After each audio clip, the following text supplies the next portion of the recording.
adalah pembentukan jasmani dan sasiah dan 18SX yang ke atas tu yang untuk dia. Pandangan idea dan juga merumuskan secara yang halal lah. Cumanya anak-anak ini bukan waktu yang sedih dia kepalsuan. Jadi mungkin kita boleh gunakan itemnya kebakaran juga untuk pergi ke mungkin faktor nak bekerja, cari duit dan sebagainya. Itu antara faktor-faktor tetapi anak ni motif sekolah.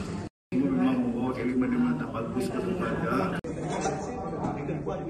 KPDN ke tak benarkan di berhampiran kawasan sekolah. Secara yang tidak halal dan mereka mencuba dan juga mereka menikmati disebabkan oleh pengaruh-pengaruh media sosial. Kena angkat benda ni. Kita tak kisahlah. Kau nak bagi alasan apalah, undang-undang langit terbuka lah, apalah semua. Tak pakai. Sebab benda dalam kelas ni, secara gentleman tanya. Saya angkat tangan.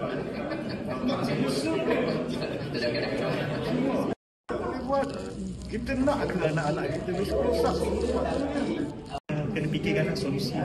Saya minta itu antara perbuatan dan amalan ini dalam agama Islam yang lain pun ada cara lain.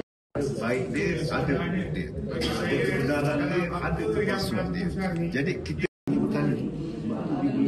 Jadi cadangan saya di sekolah-sekolah ni.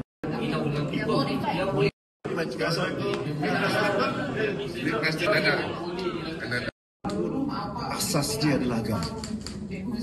Tak kisahlah agama apa, Islam ke, Buddhis ke, Kristian ke, sama je semua.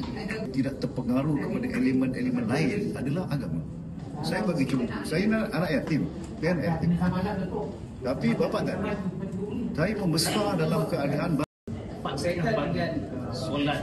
Susah. Kita haramkan dia penjualan 5 meter. Tapi kalau nak sekolah, sebab kita dah ada pastor ni kan memberi pandangan, mencurahkan idea mengikut kepakaran, kemahiran masing-masing.